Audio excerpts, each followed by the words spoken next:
to start the new topic that is about pseudo force. Pseudo force का मतलब बच्चों fake, that is false. तो ये हमारा pseudo force, it is a fake force या false force है, virtual force है. It does not exist. ऐसा कोई भी force exist नहीं करता. तो आखिर इसका जरूरत क्या पड़ा हमें pseudo force जानने का?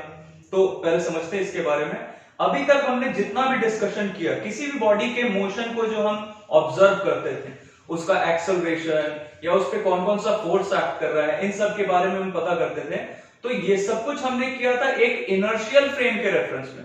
जैसे मान लो एक इंक्लाइन प्लेन गिवन है, इस इंक्लाइन प्लेन के ऊपर एक ब्लॉक रखा हुआ है और ये ब्लॉक स्लाइड कर रहा है इसके ऊपर. तो हमसे ये पूछा गया कि इसमें कितना एक्सेलरेशन प्रोड्यूस हुआ. उसके लिए हमने पहले इस पे जो जो फोर्स एक्ट कर रहा है वो सारा फोर्स हमने लिस्ट बनाया उसका. या फिर मान लो एक स्ट्रिंग के हेल्प से हमने एक ब्लॉक को सस्पेंड कर दिया है, तो इस ब्लॉक पे कौन कौन सा फोर्स एक्ट कर रहा है, ये सारा डिस्कशन हम कर रहे थे with reference to an inertial frame. मतलब जैसे हमारा अर्थ है, तो अर्थ हमारा नॉन इनर्शियल फ्रेम है, बट हम अपने कन्वीनियंस के लिए, अपने क्वेश्चंस को आसानी से सॉल्व करने के लिए इसे इनर्शियल फ्रेम ऑफ रेफरेंस मान के चलते हैं. हर जगह, अभी तक हर जगह हम अर्थ को इनर्शियल फ्रेम मान के चल रहे हैं. ओके, तो कोई भी जो हमने अभी तक डिस्कशंस किया था, it was all with respect to an inertial frame of reference. But सोचो जरा, अगर हमें कोई ऐसा बॉडी दे दिया गया, जैसे मान लो कोई एक लिफ्ट है, एलिवेटर, और वो एलिवेटर किसी एक्सेलरेशन 2 मीटर पर सेकंड स्क्वायर से ऊपर जा रहा है या नीचे आ रहा है, और हमें सब कुछ ऑब्जर्व करना है उस एलिवेटर के अंदर ही बैठ के.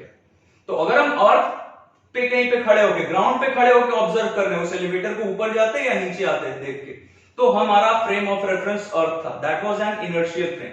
बट अगर हम उस एलिवेटर के अंदर खड़े होकर सब कुछ ऑब्जर्व कर रहे हैं और वो एलिवेटर ऊपर या नीचे जा रहा है या आ रहा है 2 मीटर पर सेकंड स्क्वायर के एक्सेलरेशन से, तो एलिवेटर हमारा non inertial frame of reference था. तो non inertial frame of reference से हम कुछ भी ऑब्जर्व कर रहे हैं तो उसका क्या कंडीशन होगा, बॉडी का मोशन हम कैसे सॉल्व करेंगे, ये सब हमें सीखना है. देखते हैं जरा. मान लो हमारे पास कोई भी एक फ्रेम है, जैसे अभी हमने एलिवेटर का एग्जांपल लिया, तो एलिवेटर हमारा non inertial frame of reference. मैंने बोला क्यों भाई, क्योंकि तुम्हें बताया था मैंने कि अगर कोई भी एक फ्रेम एस डैश किसी एक फ्रेम ऑफ रेफरेंस एस के रेस्पेक्ट में मूव कर रहा है with uniform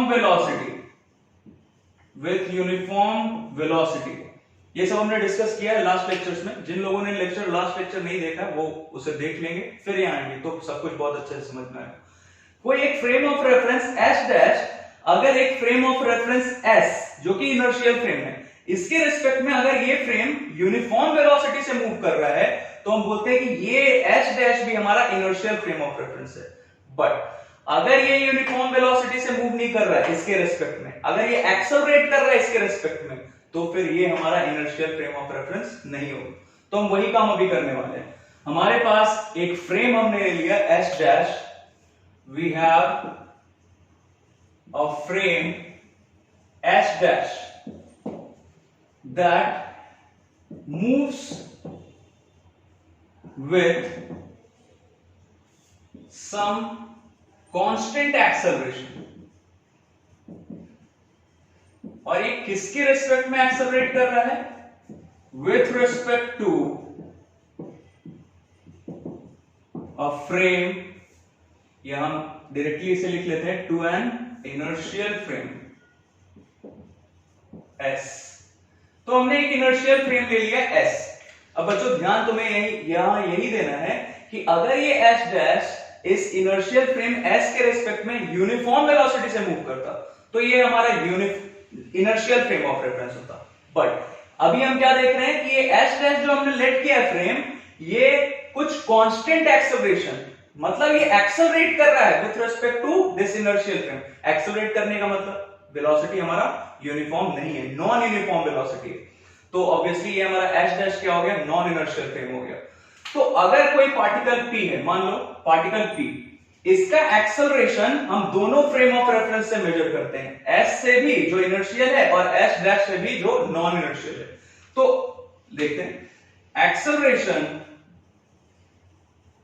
of particle P. चलो एक बार पार्टिकल के बारे में बता देते हैं. Acceleration of particle P measured from H dash मतलब हमारा non inertial frame of reference, तो इसे हम डिनोट करते हैं ऐसे। तो ये हो गया हमारा acceleration of particle P measured from H dash मतलब non inertial frame of reference. मान लो इसे हम ऐसा बोलते हैं जिसका मैग्नीट्यूड ए है और ये हमारा वेक्टर है, मतलब एक्सेलरेशन इसका पार्टिकल पी का with respect to this frame of reference H dash is this much. दूसरा चीज, अगर acceleration of P of particle P measured from S मतलब the inertial frame of reference, तो मान लो इसे हम ऐसा लिख लेते हैं, acceleration of particle P with respect to inertial frame of reference मतलब एस, ये इतना है। तीसरा चीज, acceleration of H dash with respect to S. ध्यान से समझना, ये जो हमारा H dash frame of reference है, इसको हमने पहले ही बोला कि ये कुछ कांस्टेंट एक्सेलरेशन से मूव कर रहा है with respect to S.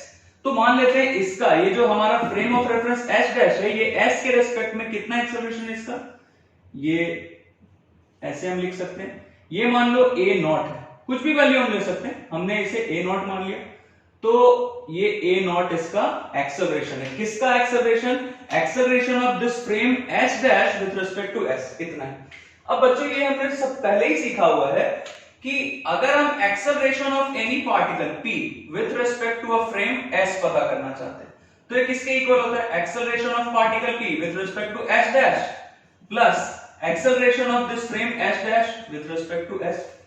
I insist कि जिन लोगों ने पिछला वीडियोस नहीं देखा है वो पहले उन सबको देख लें, ताकि ये सब कुछ जो अभी हम यहाँ यूज कर रहे हैं ये बिल्कुल क्लियरली समझ में आए। तो ये इसके इक्वल है, दोनों के सम के इक्वल है। अब जरा सोचो, अगर हम ये फाइंड करना चाहते हैं acceleration of particle p with respect to h dash, मतलब एक्सेलरेशन इस पार्टिकल p का फाइंड करना है, किस फ्रेम ऑफ रेफरेंस से? Non inertial frame of reference से। तो किसके इक्वल हो जाएगा? देखो ये तो इधर ही रहेंगे, ये इधर आएगा, मतलब सब्ट्रैक्ट करना है इसमें से इसे। अब दोनों का वैल्यू हमें पता है, ये देखो तो इसका वैल्यू तो हमने यही लेके चला है, तो इसको ऐसे ही रहने देते हैं। Acceleration of particle p with respect to s minus इसका वैल्यू हमने क्या लिया है? a naught, vector a naught minus sorry equals to इसका value acceleration of particle p with respect to frame s dash, इसे हमने क्या लेट किया है? Vector a। तो बिल्कुल आसान है, यहां तक कोई दिक्कत नहीं होना चाहिए। अब हम क्या करेंगे, जो पार्टिकल p हम यहां कंसीडर कर रहे हैं, जिसके बारे में बात कर रहे हैं, मान लेते हैं उस पार्टिकल p का हमारा मास है स्मॉल m, यहां मैं लिख देता हूं मास ऑफ पार्टिकल p कितना है? Small m। तो हम इन दोनों साइड LHS और RHS दोनों में m से मल्टीप्लाई कर देते हैं, कर सकते हैं, मैथमेटिक्स में हम करते हैं, ये तुम्हें पता है। तो दोनों साइड m से मल्टीप्लाई करेंगे तो देखो तो क्या होगा, ये m a is equals to, इधर मल्टीप्लाई किया ये क्या हो गया?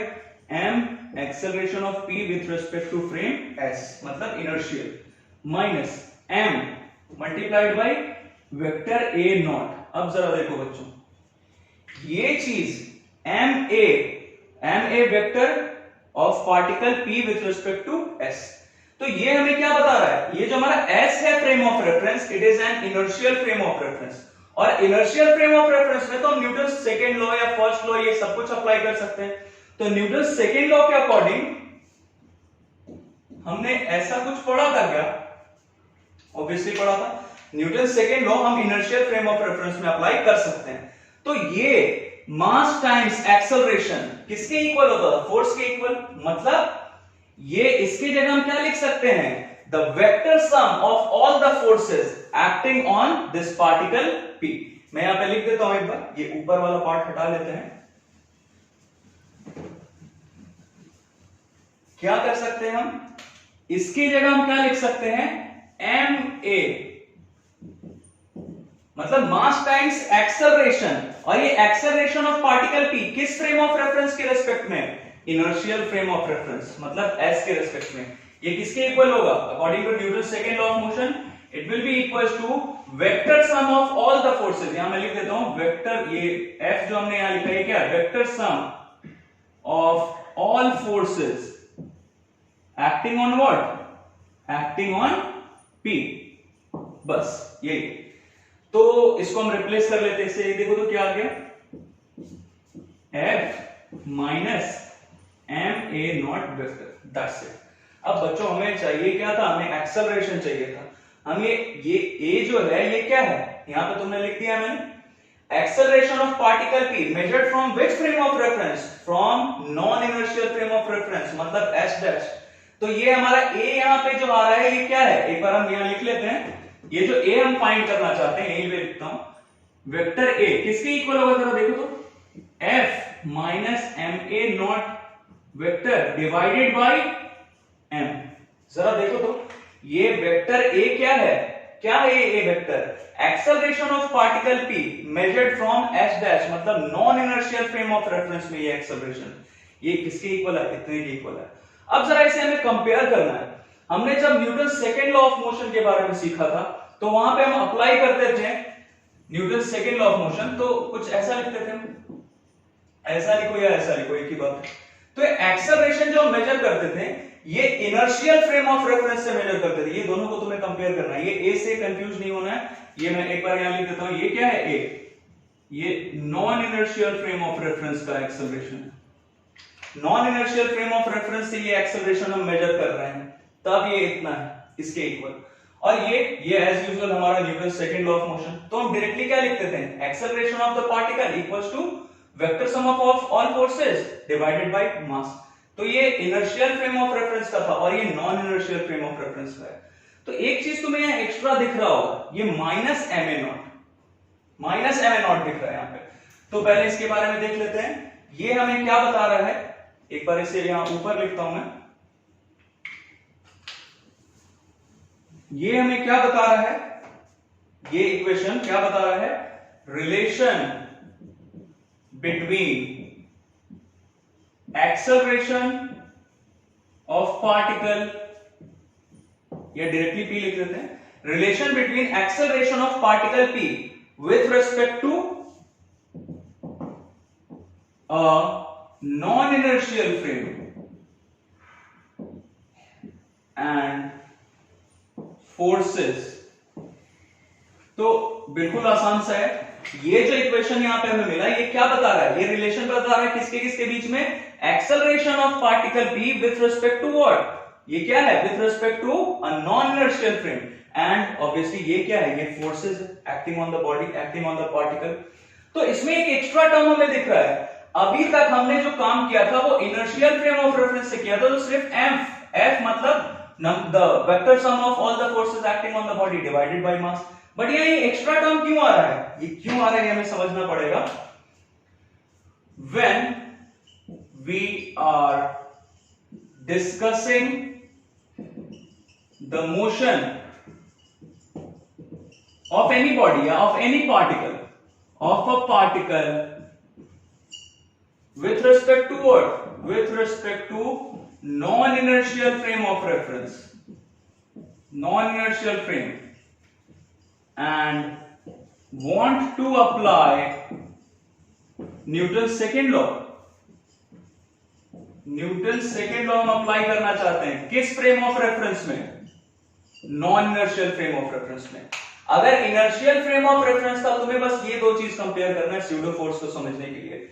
ये कब आता था कंडीशन, न्यूटन सेकेंड लॉ हम डायरेक्टली अप्लाई कर देते थे इनर्शियल फ्रेम ऑफ रेफरेंस में। अब हम क्या चाहते हैं, we are working from a non inertial frame of reference. हम किसी बॉडी का मोशन, किसी पार्टिकल का मोशन किस फ्रेम ऑफ रेफरेंस के रेस्पेक्ट में डिस्कस कर रहे हैं, नॉन इनर्शियल फ्रेम के रेफरेंस में, और हम अप्लाई करना चाहते हैं न्यूटन सेकेंड लॉ। तो बच्चों जब न्यूटन सेकेंड लॉ हम अप्लाई करना चाहते हैं किसी non inertial frame of reference में, तो ये F के साथ साथ ये रियल फोर्स है जो एग्जिस्ट करता है, इसके साथ साथ हमें ये भी फोर्स लेना पड़ेगा जिसे हम स्यूडो फोर्स बोलते हैं। तो यहां मैं लिख देता हूं, ये सब हटा लेते हैं, जिसे कॉपी करना होगा वो कर सकता है यहां से। तो ये हमारा क्या हो गया, ये अगर हम सेकेंड लॉ हमें अप्लाई करना है किसी non inertial frame of reference में, हम बॉडी का मोशन डिस्कस कर रहे हैं और हमें न्यूटन सेकेंड लॉ अप्लाई करना है, तो ये हमारा एक्स्ट्रा टर्म यहां क्या दिख रहा है, we have to add an extra term क्या है यहां पे, -ma0, इसी को हम बोलते हैं स्यूडो फोर्स। ये जो यहां पे एक्स्ट्रा टर्म हमें दिख रहा है, ये फोर्स के साथ किसमें ऐड करना है, we have to add an extra term, this term to the vector sum of all forces. कैसा फोर्सेस, रियल फोर्सेस, जो सच में बॉडी पे एक्ट कर रहा है। तो vector sum of all forces acting on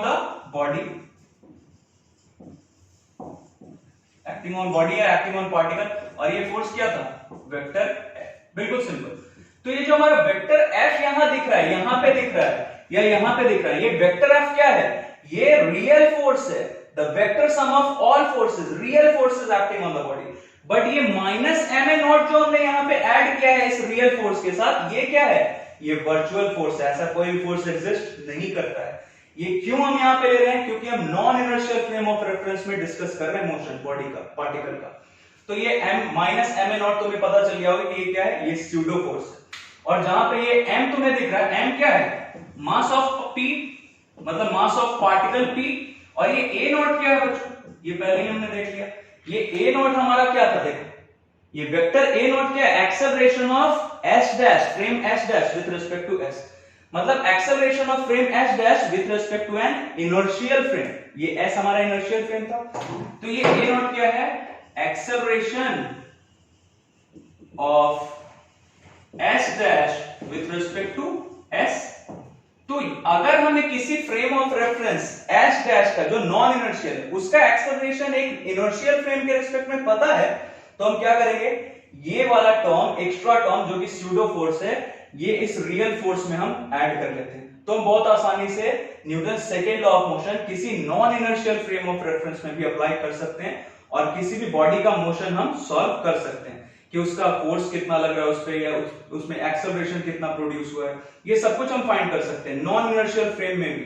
but condition क्या है सिर्फ कि इस फोर्स में, रियल फोर्स में क्या ऐड करना पड़ेगा, ये एक्स्ट्रा फोर्स, मतलब ये स्यूडो फोर्स हमें ऐड करना पड़ेगा। It's very simple. अब जरा सोचो, हमने जो यहां पे इतना कुछ किया है, अगर हमसे बोल दिया गया, ये इधर का पार्ट में हटाता हूं, अगर हमसे बोल दिया गया कि कोई जो फ्रेम ऑफ रेफरेंस है जिससे हम वर्क कर रहे हैं वो इनर्शियल है, मान लो हमें पता चला कि ये जो s डैश है ये इनर्शियल फ्रेम है, तो इनर्शियल फ्रेम का मतलब क्या होता था, ये हमें पहले से पता है। अगर ये फ्रेम s डैश इस फ्रेम s के रेस्पेक्ट में यूनिफॉर्म वेलोसिटी से मूव करता, तो ये s डैश हमारा इनर्शियल फ्रेम ऑफ रेफरेंस होता। तो अब यहां थोड़ा उल्टा कर दिया हमने काम, हमने बोल दिया कि s डैश जो है ये इनर्शियल फ्रेम ऑफ रेफरेंस है। इसका क्या मतलब कि ये हमारा जो फ्रेम s था, जो इनर्शियल फ्रेम था, उसके रेस्पेक्ट में ये कितने वेलोसिटी से चल रहा है, यूनिफॉर्म वेलोसिटी से चल रहा है। तो ये s डैश को इनर्शियल फ्रेम कहने का मतलब क्या हो, अगर मान लो क्वेश्चन में गिवन है कि एक फ्रेम ऑफ रेफरेंस है जो कि इनर्शियल है, तो इसका क्या मतलब हुआ कि ये s डैश s के रेस्पेक्ट में, लिख देता हूं यहां पे, with respect to s moves with uniform velocity. तो ये इसका वाइस वर्सा, ये उल्टा हो गया इसका। अगर s डैश हमारा इनर्शियल फ्रेम ऑफ रेफरेंस है, इसका क्या मतलब हुआ कि ये s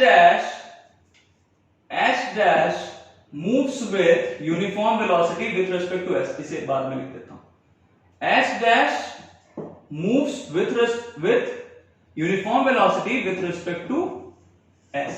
इसका मतलब यही हुआ। अब बच्चों ये अगर s डैश अगर s के रिस्पेक्ट में यूनिफॉर्म वेलोसिटी से मूव कर रहा है, इसका क्या मतलब हुआ कि ये जो एक्सेलरेशन हम ले रहे थे s डैश का with respect to s, that is a0, ये किसके इक्वल हो गया, 0 के इक्वल। Very simple. अगर s डैश हमारा इनर्शियल फ्रेम ऑफ रेफरेंस है, मतलब ये s डैश s के रिस्पेक्ट में यूनिफॉर्म वेलोसिटी से मूव कर रहा है, और जब वेलोसिटी यूनिफॉर्म है तो acceleration of s dash with respect to s क्या होगा, दैट इज a0, क्या होगा, 0। तो यहां 0 तुम पुट करो, यहां 0 पुट करोगे तो ये पूरा टर्म क्या हो गया, 0। इसका मतलब अगर ये s डैश हमारा इनर्शियल फ्रेम है, तो फिर किसी स्यूडो फोर्स का जरूरत नहीं है। स्यूडो फोर्स का जरूरत सिर्फ कब है, जब हम Newton second law of motion apply करना चाहते हैं मोशन को सॉल्व करने के लिए, किसी बॉडी के मोशन को सॉल्व करने के लिए। किस फ्रेम ऑफ रेफरेंस में, non inertial frame of reference में। अगर फ्रेम ऑफ रेफरेंस इनर्शियल है तो ये स्यूडो फोर्स का कोई जरूरत नहीं, क्योंकि ये a नॉट मतलब acceleration of s dash with respect to s क्या आएगा, 0 आएगा। तो ये डायरेक्टली किसके इक्वल हो जाएगा, ये किसके इक्वल हो जाएगा, यहां लिख देता हूं, ये इसके इक्वल हो जाएगा। क्यों भाई, क्योंकि ये पार्ट तो हमारा हो गया 0, क्योंकि ये इनर्शियल है, मतलब तुम्हें पता चल गया होगा, तो ये 0 हो गया, तो ये एक्सेलरेशन डायरेक्टली किसके इक्वल है, इसके इक्वल। That's it. अब इससे रिलेटेड एक बहुत आसान सा एग्जांपल देखते हैं। अब एक न्यूमेरिकल देखते हैं। इसमें हमारे पास एक एलिवेटर गिवन है, जिस एलिवेटर के अंदर we have an inclined plane और ये इंक्लाइंड प्लेन का एंगल थीटा है। तो कंडीशन क्या है कि इंक्लाइंड प्लेन इज फ्रिक्शनलेस, मतलब ये हमारा स्मूथ है इंक्लाइंड प्लेन, इसके ऊपर ये block A it can slide easily, तो ये स्लाइड कर सकता है। और क्या कंडीशन हमारे पास गिवन है, और ये इंक्लाइंड प्लेन का लेंथ हमारे पास गिवन है l, इसका भी जरूरत पड़ेगा, हम देखते हैं क्या करेंगे हम इसका। हमें फाइंड क्या करना है, find the time taken by the block to slide down the length. मतलब अगर यहां से मान लो ये टॉप है, इंक्लाइंड प्लेन का बिल्कुल टॉप यहां पे, यहां से अगर हमने इसे छोड़ा ब्लॉक को, तो ये यहां से टॉप से स्लाइड करता हुआ ऐसे नीचे आएगा। तो हमें ये फाइंड करना है कि इसे यहां टॉप से, इंक्लाइंड प्लेन के टॉप से स्लाइड करके यहां तक आने में कितना टाइम लग रहा है। और क्या इंफॉर्मेशन है, ये जिस एलिवेटर के अंदर है ये हमारा पूरा सिस्टम, ये ब्लॉक या ये इंक्लाइंड प्लेन जिस एलिवेटर के अंदर, ये एलिवेटर जा रहा है ऊपर के डायरेक्शन में विद यूनिफॉर्म वेलोसिटी v। अब हमें फाइंड करना है कि कितना टाइम लगेगा यहां टॉप से यहां तक आने में। अब जरा सोचो बच्चों, इसका एक्सेलरेशन कितना है, ये जो ब्लॉक हमारा इस इंक्लाइंड प्लेन के ऊपर मूव कर रहा है, स्लाइड कर रहा है, इस ब्लॉक का एक्सेलरेशन कितना होगा, या ये यहां से यहां तक कितने टाइम में आएगा, ये सब कुछ हम कहां से ऑब्जर्व कर रहे हैं, इस एलिवेटर के अंदर। तो इस एलिवेटर के अंदर से अगर हम ऑब्जर्व कर रहे हैं, तो ये एलिवेटर हो गया हमारा फ्रेम ऑफ रेफरेंस। अब हमें सबसे पहले ये देखना है कि ये जो हमारा फ्रेम ऑफ रेफरेंस, मान लो इसे हम h डैश बोल रहे हैं, और ये हमारा अर्थ है, earth that is our inertial frame of reference, s से इसको डिनोट कर रहे हैं, और ये h डैश हमारा क्या है, ये एलिवेटर।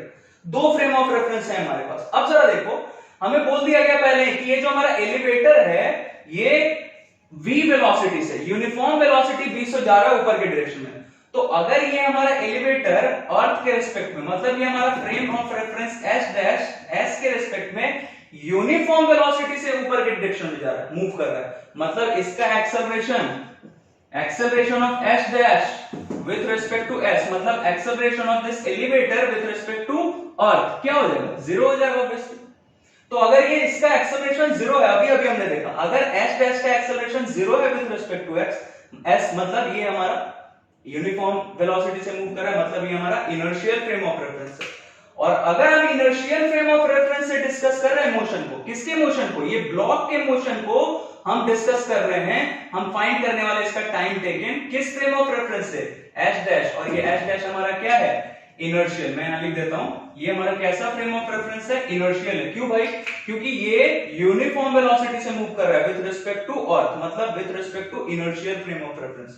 तो स्यूडो फोर्स का कोई जरूरत ही नहीं यहां पे, यहां हम बस क्या करेंगे, एफबीडी बनाते हैं। ये रहा ब्लॉक पे कौन कौन सा फोर्स एक्ट कर रहा है भाई, एक तो इसका वेट, मान लेते हैं इसका मास m है, मैं लिख देता हूं मास ऑफ ब्लॉक कितना है, स्मॉल m। तो इसका वेट जो कि डाउनवर्ड डायरेक्शन में एक्ट करेगा कितना होगा, m इंटू जी। अब इसका कंपोनेंट जरा फाइंड करो, एक कंपोनेंट इधर की डायरेक्शन में, ये एंगल होगा बच्चों थीटा, ये थीटा है तो ये एंगल भी थीटा होगा, ये अभी तक तुमने कर लिया होगा, बहुत आसान है, ये थीटा होगा, फाइंड कर सकते हैं ये थीटा, और इधर का कंपोनेंट इधर का कंपोनेंट हम फाइंड करते हैं।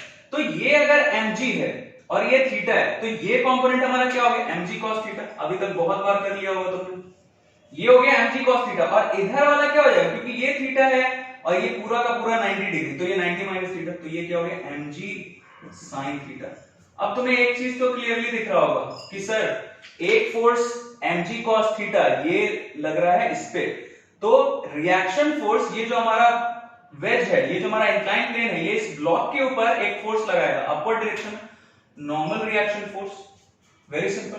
तो ये जो हमारा mg cos थीटा है और n, ये दोनों तो एक दूसरे को बैलेंस कर देंगे, मतलब ऊपर, ऑब्वियसली ये ऊपर के डायरेक्शन में नहीं जाएगा, ब्लॉक हमारा ऐसे नहीं जाएगा या इसके अंदर नहीं जाएगा, ये तो इंक्लाइंड प्लेन के लेंथ के अलावा मूव कर रहा है, मतलब ये n और ये mg cos थीटा एक दूसरे को बैलेंस कर देंगे। इसका हमें जरूरत नहीं है, फिर भी हम लिख लेते हैं ये n इज इक्वल टू क्या हो जाएगा mg cos थीटा। दूसरा चीज क्या पता चला हमें कि ये स्मूथ है, फ्रिक्शनलेस है इंक्लाइंड प्लेन, इसलिए इस पे फ्रिक्शनल फोर्स एक्ट नहीं करेगा इस ब्लॉक पे। सिर्फ कौन सा फोर्स देख रहा है, देखो तो resultant force acting on this block क्या है, सिर्फ ये mg sin थीटा। अब बच्चों Newton second law of motion हम अप्लाई करने जा रहे हैं। क्या होता है Newton second law of motion, resultant force या vector sum of all forces acting on the body is equal to mass times acceleration. और तुम्हें दिख रहा है क्लियरली, ये वाला पार्ट थोड़ा हटा लेते हैं, तुम्हें समझ में आ गया होगा। ये हो गया हमारा, ये पार्ट हमने कर लिया, इसे हम हटा लेते हैं। हमें सिर्फ किससे मतलब है, हमें सिर्फ मतलब है ये mg sin थीटा से। क्यों भाई, क्योंकि बाकी जो दोनों ही फोर्सेस थे n और mg cos थीटा, ये दोनों तो एक दूसरे को बैलेंस कर दे रहे हैं। सिर्फ एक फोर्स इस पे रिजल्टेंट फोर्स एक्ट कर रहा है, that is mg sin theta, और ये ब्लॉक मूव भी कर रहा है इसी डायरेक्शन में। आई टोल्ड यू कि बॉडी का एक्सेलरेशन जिस डायरेक्शन में होता है, ये यहाँ टॉप से छोड़ा, ये ऐसे स्लाइड करता हुआ ऐसे आ रहा है, तो इसका एक्सेलरेशन इस डायरेक्शन में, तो इसे हम x एक्सिस मान लेंगे। तो एक्सेलरेशन इस डायरेक्शन में, बट पता नहीं कितना है, तो मान लेते हैं a। ये मान लेते हैं कि इस डायरेक्शन में इसका acceleration along the inclined plane, along the slope, इसका एक्सेलरेशन है a, मान लिया ऐसा हमने। तो Newton second law of motion क्या बोलता है, रिजल्टेंट फोर्स कितना है, सिर्फ mg sin थीटा। ये किसके इक्वल होगा, मास टाइम्स एक्सेलरेशन। तो मास हमने मान लिया है ब्लॉक का m, और इस पे एक्सेलरेशन कितना प्रोड्यूस हो रहा है, a, दैट्स इट। तो एक्सेलरेशन इसमें प्रोड्यूस हुआ a, ये हमने मान लिया ऐसा। अब ये देखो तो mm कैंसिल, एक्सेलरेशन ब्लॉक का एक्सेलरेशन किस डायरेक्शन में, इस डायरेक्शन में, कितना आया g sin थीटा। और ये सब कुछ हमने किया कैसे, सिर्फ Newton second law of motion का यूज करके। तो ये एक्सेलरेशन आ गया। अब जरा सोचो, इसे जब तुम टॉप से छोड़ रहे हो, लीव कर रहे हो, तो यहां पे टॉप पे इसका यूनिफॉर्म, इसका वेलोसिटी कितना था, 0, मतलब ये रेस्ट पे था। यहां पे टॉप पे तुमने इसको पकड़ के रखा था और फिर छोड़ा, तो ये मूव करना स्टार्ट करता है। तो इनिशियली यहां पे इसका वेलोसिटी क्या था, 0। तो हम ये यूज कर सकते हैं क्या, s is equal to ut plus half at square, obviously use कर सकते हैं इक्वेशन ऑफ मोशन। तो ये u इनिशियल वेलोसिटी क्या था, 0, मतलब ये पूरा तो हो गया 0, तो s कितना है, हाफ at स्क्वायर। और ये s, इसको कितना डिस्टेंस कवर करना है, आई टोल्ड यू कि ये जो इंक्लाइन है इसका लेंथ कितना है, l, मतलब ये टॉप से जब यहां तक आएगा तो कितना डिस्टेंस ट्रैवल करेगा, l। तो s की जगह हम क्या लिख लेते हैं, इधर करते हैं, s की जगह क्या लिख लिया, l। हाफ a का वैल्यू हमने यहां से फाइंड कर लिया कि इसमें एक्सेलरेशन कितना प्रोड्यूस होगा भाई, g sin थीटा, ये t स्क्वायर। तो देखो तो हमें फाइंड क्या करना है, ये 2 को इधर भेजा, 2l by g sin theta equals to t square. तो हमें टाइम फाइंड करना था, t फाइंड करना था, तो ये क्या हो गया, 2l by g sin theta का under root. It's very simple. तो इससे हमें क्या पता चला बच्चों, कि अगर हमारे पास कोई फ्रेम ऑफ रेफरेंस गिवन है जिससे हम ऑब्जर्व करें, जैसे ब्लॉक का हम मोशन ऑब्जर्व कर रहे थे, कहां से, इस एलिवेटर के फ्रेम ऑफ रेफरेंस से, तो पहले हमने ये इंश्योर कर लिया कि हमारा एलिवेटर यूनिफॉर्म वेलोसिटी से मूव कर रहा है अर्थ के रिस्पेक्ट में, मतलब ये हमारा इनर्शियल फ्रेम ऑफ रेफरेंस है।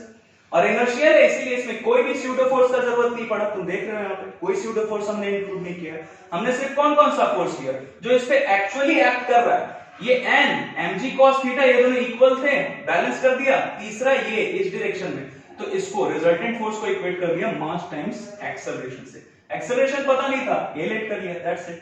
तो बहुत आसान सा एग्जांपल था ये। एक और आसान सा एग्जांपल देखते हैं इससे पहले। अभी क्वेश्चन है हमारे पास, देखते हैं क्या है। A car is speeding up on a horizontal road with an acceleration a। ये जो हमारा कार गिवन है, ये मान लेते हैं कि इस डायरेक्शन में एक्सेलरेट कर रहा है with an acceleration a, ये मूव कर रहा है with an acceleration a। तो ये जो एक्सेलरेट कर रहा है, ये किसके रिस्पेक्ट में एक्सेलरेट कर रहा है, ऑब्वियसली ये कार कहां मूव कर रहा है, रोड पे, हॉरिजॉन्टल रोड पे, मतलब अर्थ पे मूव कर रहा है ऑब्वियसली। तो एक चीज हमें इंफॉर्मेशन मिल गया कि ये जो हमारा कार है ये एक्सेलरेट कर रहा है with respect to earth, with respect to road. इसका क्या मतलब हो बच्चों, मान लो ये बार बार हम इसीलिए कर रहे हैं ताकि तुम्हें ये समझ में आ जाए, पहली बार कर रहे हो तो इसीलिए। ये हमारा अर्थ है, इसको हमने मान लिया s, frame of reference s है, अर्थ है हमारा इनर्शियल फ्रेम ऑफ रेफरेंस। ये कार को हमने मान लिया s dash.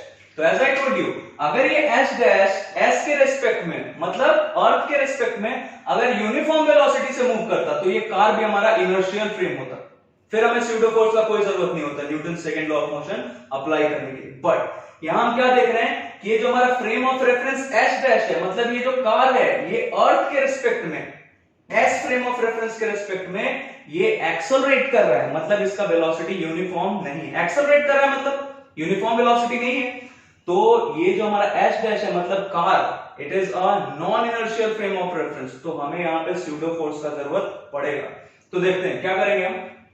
A ball is suspended from the ceiling, ये हमारा कार है, कार के सीलिंग से एक बॉल को सस्पेंड किया गया with the help of a string, through a string, and is maintaining a constant angle with the vertical. अब जरा समझो, ये जो हमारा कार मूव कर रहा है इसके सीलिंग से, ये रहा सीलिंग, इसके सीलिंग से एक थ्रेड, एक स्ट्रिंग के हेल्प से एक बॉल को हमने सस्पेंड कर दिया और ये बॉल एक कांस्टेंट एंगल बना के रखता है, is maintaining a constant angle with the vertical.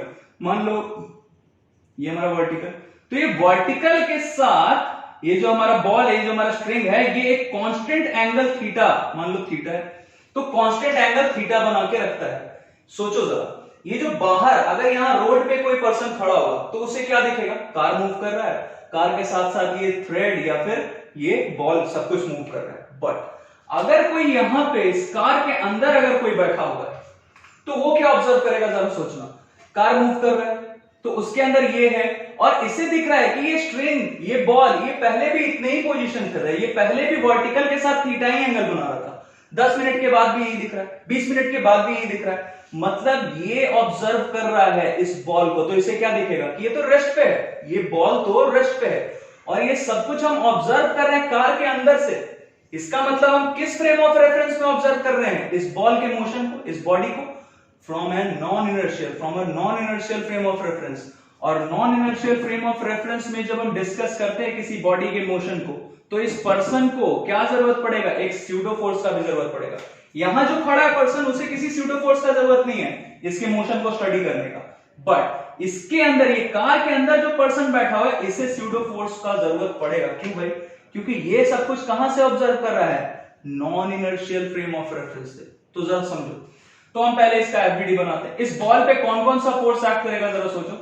मान लो इस बॉल का मास हमने m लिया है, तो इसका weight that is m into g downward direction में एक्ट करेगा। दूसरा फोर्स, ऊपर के डायरेक्शन का फोर्स इस पे देखते हैं। तो ऊपर के डायरेक्शन के फोर्स के लिए क्या करेंगे बच्चों, ये तुम्हें दिख रहा है कि ये स्ट्रिंग इस वर्टिकल के साथ थीटा एंगल बना रहा है, तो अगर ये एंगल थीटा है तो ये एंगल भी थीटा होगा क्या, ऑल्टरनेट एंगल, सिंपल, ये सब तुमने पढ़ा होगा।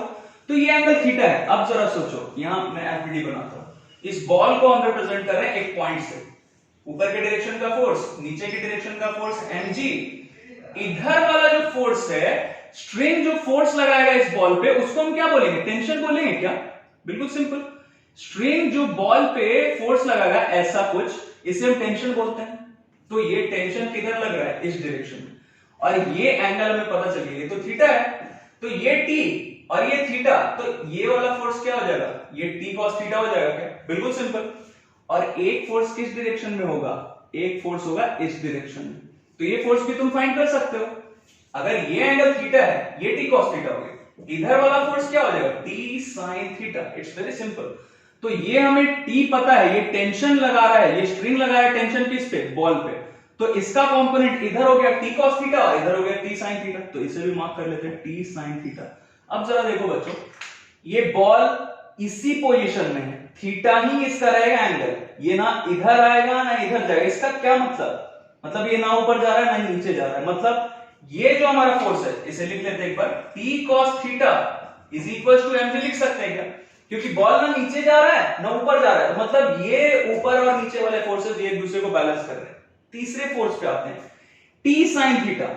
ऑब्वियसली ये कार के साथ साथ ये बॉल आगे बढ़ रहा है, तो ये t sin थीटा फोर्स इस पे लग रहा है, बट ये तो रियल फोर्स है और ये सब कुछ हम कहां से डिस्कस कर रहे हैं, इनसाइड द कार। तो हमारा फ्रेम ऑफ रेफरेंस कैसा है, नॉन इनर्शियल, तो इसके लिए हमें स्यूडो फोर्स भी चाहिए होगा। तो बच्चों सरल सोचो, ये हमने किया था अभी, तुरंत देखते हैं। अगर हमें इस कार के अंदर से हम सब कुछ ऑब्जर्व कर रहे हैं, तो इस बॉल का अगर हमें एक्सेलरेशन चाहिए, तो ये एक्सेलरेशन, बॉल का acceleration with respect to what, with respect to car, ये मैं यहां मेंशन कर देता हूं, acceleration of ball with respect to what, with respect to car, मतलब with respect to non inertial frame of reference, ये किसके इक्वल होगा, vector sum of all forces, मतलब real forces acting on this ball minus M A naught. और ये M A naught क्या होता था, तुम्हें पता है ये ए नॉट क्या था, कार का acceleration with respect to what, with respect to earth. तो ये एक बार मैंने लिख दिया ताकि तुम्हारे लिए क्लियर है, ये ऊपर हम लिख लेंगे कहीं पे एम ए नॉट, ये यहीं पे कहीं लिख देता हूं मैं, ये हमने अभी अभी फाइंड किया था minus M A naught by M, जहां पे ये ए क्या था, acceleration of particle with respect to non inertial frame of reference, F real force acting on the body, M mass था, और ए नॉट क्या था, acceleration of the frame H dash with respect to S. तो ये A naught यहां पे हमें पता है, acceleration of this car with respect to earth, with respect to road हमें पता है, दैट इज ए। तो हमने डायरेक्टली क्या किया, एफ रियल फोर्सेस, इस पे कौन कौन से फोर्स एक्ट कर रहे हैं, ये और ये, तो इन दोनों का सम तो हो जाएगा 0। तीसरा फोर्स टी साइन थीटा, ये T sine theta minus M A naught, तो यहां एम ए ले लिया हमने, acceleration of this car, A naught की जगह सिंपल समझो, ए नॉट क्या था, acceleration of frame of reference H dash with respect to S. तो ये कार का एक्सेलरेशन विथ रिस्पेक्ट टू और क्या गिवन हमारे पास ए है, तो रख लिया वैल्यू डिवाइडेड बाय मास। अब जरा सोचो, ये acceleration of ball with respect to car, मतलब ये जो पर्सन इस कार के अंदर बैठ के इसके ऑब्जर्व कर रहा है इसके मोशन को, इसे क्या दिख रहा है कि ये तो जहां था वहीं पे, non inertial frame of reference के रिस्पेक्ट में इस बॉल का एक्सेलरेशन क्या है, 0 है, क्योंकि ये जहां था वहीं है इस फ्रेम ऑफ रेफरेंस के रिस्पेक्ट में, तो एक्सेलरेशन 0 हो जाएगा क्या, और ये अगर 0 हुआ तो ये मास इधर आएगा तो ये भी 0, इसका क्या मतलब हुआ 0। ये force, resultant force acting on the body क्या है, सिर्फ यही फोर्स एक्ट करे टी साइन थीटा, क्योंकि ये टी कॉस थीटा और एम जी तो एक दूसरे को बैलेंस कर देंगे, दोनों इक्वल है, तो ये क्या हो गया, T sine theta minus mass times acceleration m, और a क्या है भाई, acceleration of this car with respect to earth, ये m है, इसको इधर भेजो, क्या हो गया, ma is equal to T sine theta. अब देखो तो बच्चों, ये पहला इक्वेशन, ये दूसरा इक्वेशन, तो हम क्या करते हैं, 2 डिवाइडेड बाय 1 कर देते हैं, इस इक्वेशन 2 को इससे डिवाइड कर दो, तो ये क्या हो जाएगा, T sine theta by T cos theta, T cancel, क्या आ गया, sine theta by cos theta क्या होता है, tan थीटा, और ये mg, ma बाय mg हो गया, ये ध्यान देना, t sin theta divided by t cos theta, t cancel, sin theta by cos theta क्या होता है, tan थीटा, और ये ma बाय mg, mm तो कैंसिल हो गया, थीटा यहां से क्या आ गया, tan inverse a by g, it's very simple, tan inverse a by g, ये आ गया हमारा वैल्यू किसका, थीटा का वैल्यू। हमें यही फाइंड करना था कि ये एंगल, जितना एंगल ये थ्रेड के साथ बना रहा है, वर्टिकल के साथ बना रहा है ये बॉल, ये कितना हो, तो थीटा आ गया। आई होप कि with the help of this examples और जो हमने आज डिस्कस किया स्यूडो फोर्स से रिलेटेड, इससे तुम्हारा कॉन्सेप्ट बिल्कुल भी क्लियर होगा।